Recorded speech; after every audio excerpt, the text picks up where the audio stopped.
भौतिक विज्ञान। मात्रक इसका दो प्रकार का होता है, मूल मात्रक और व्युत्पन्न मात्रक।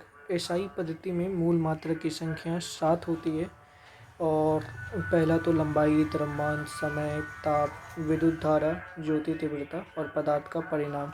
एसआई के मूल मात्रक जो है ज्योति तीव्रता का कंडेला होता है जिसका संकेत CD, और पदार्थ का परिणाम का जो एसआई मूल होता है वो मूल होता है, संकेत भी मूल ही होता है। एसआई के संपूरक मूल मात्रक हैं, समतल कोण रेडियन होता है और रेड कर सकते हैं, धन कोण का स्टेरेडियन होता है, एसआर कर सकते हैं। एसआई के कुछ पुराने मात्रकों के नए नाम और पुराने क्या है। ताप का पहले जो नाम था डिग्री सेंटीग्रेड था, लेकिन अब क्या नाम है, डिग्री सेल्सियस।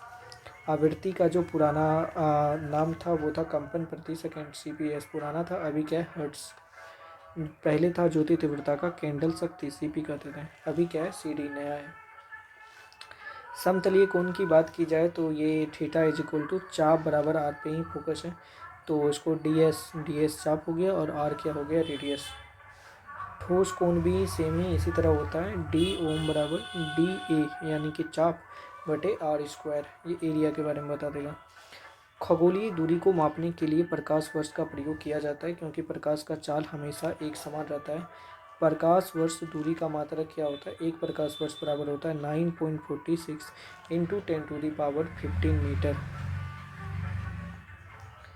दूरी मापने की सबसे बड़ी इकाई पारसेक है और एक पारसेक बराबर 3.26 प्रकाश वर्ष यानी कि 3.08 इंटू 10⁻16 मीटर होता है। बल की CGS पद्धति क्या है, डाइन है, और SI पद्धति में मात्रक न्यूटन होता है, 1 न्यूटन बराबर 10⁵ टाइम। कार्य की जो CGS पद्धति है वो अर्ग है और SI पद्धति जो है वो जूल है, 1 जूल बराबर 10⁷ अर्ग होता है। तो 10 का घात पूर्व पड़ती है और सिंबल क्या है वो सब देखते हैं। तो सबसे पहले DC आता है, फिर सेंटी, मिली, माइक्रो, नैनो, पिको, फेमटो, एटो, जेप्टो, एक्टो।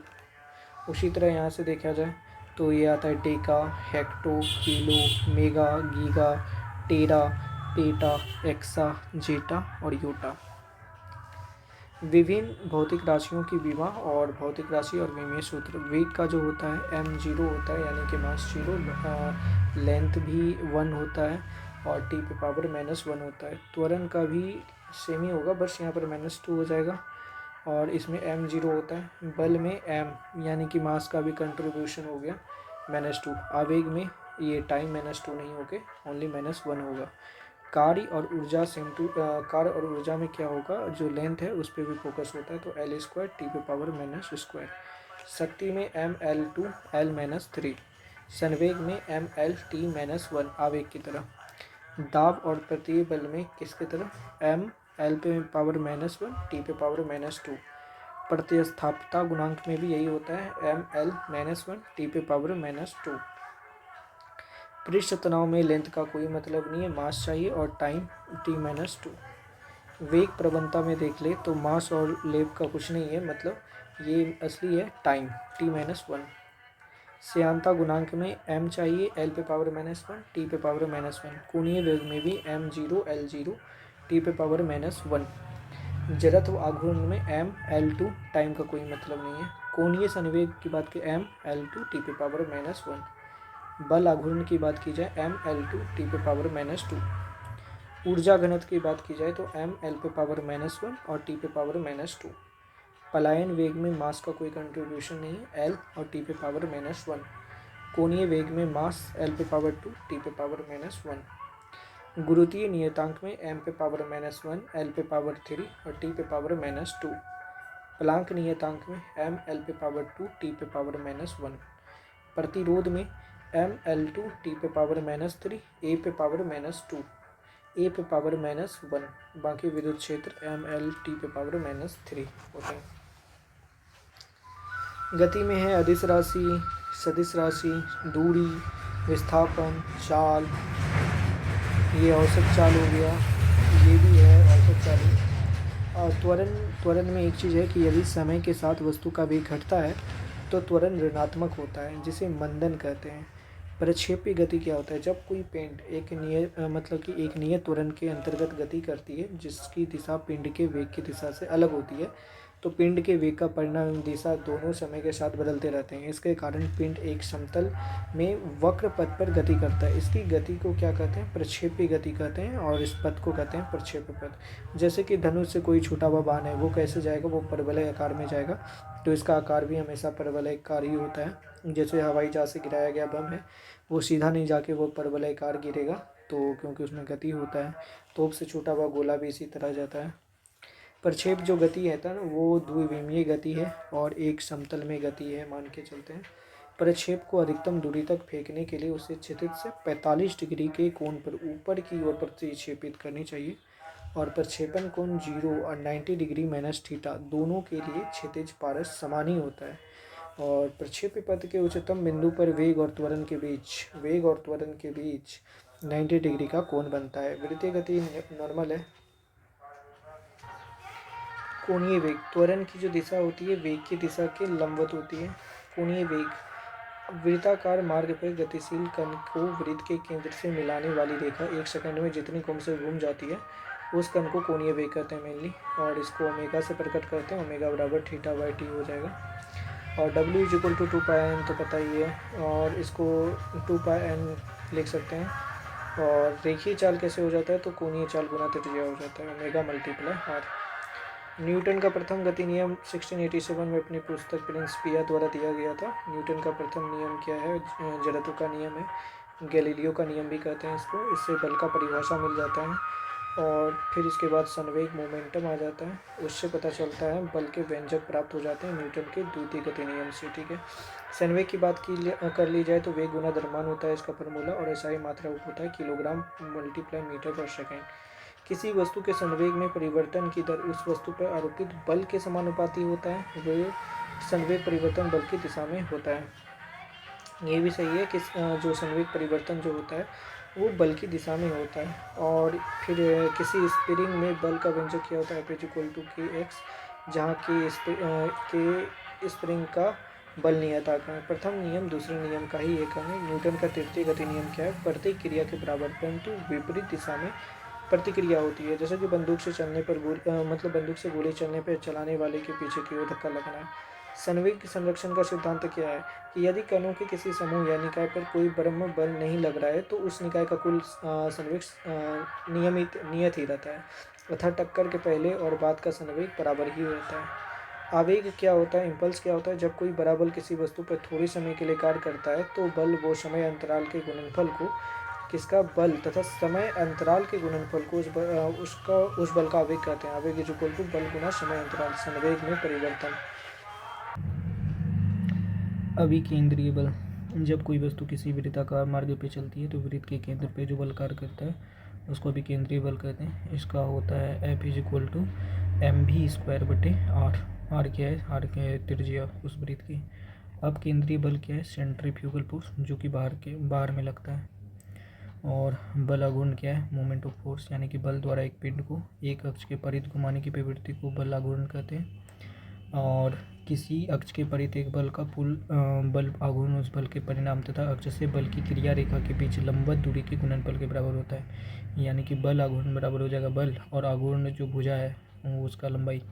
ये एक सदिश राशि है और इसका मात्रक होता है न्यूटन मीटर।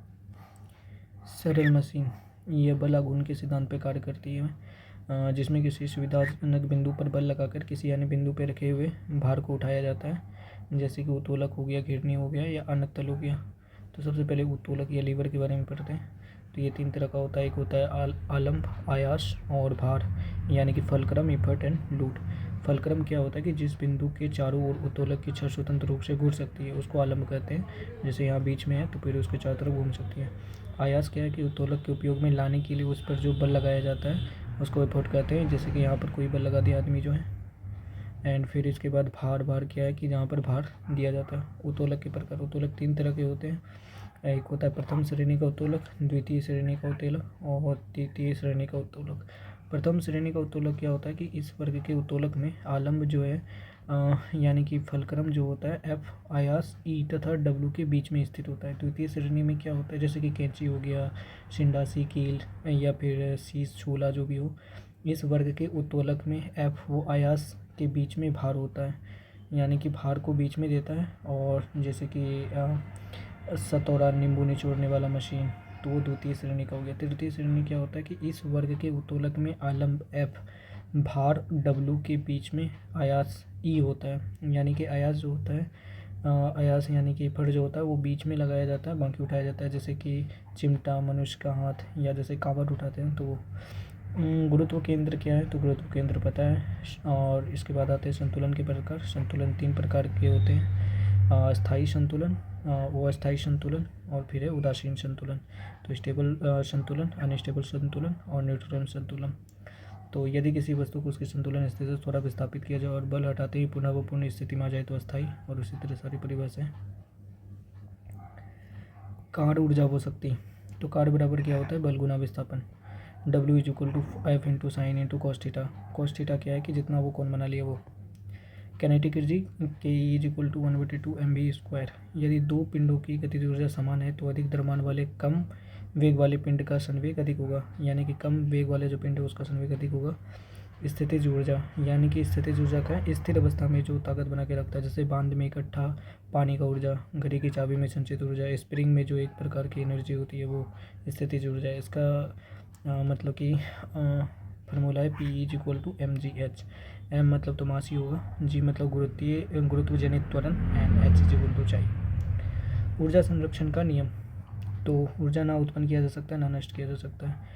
तो ऊर्जा रूपांतरित करने वाले कुछ उपकरण क्या है, जैसे कि डायनेमो, मोमबत्ती, माइक्रोफोन, लाउड स्पीकर।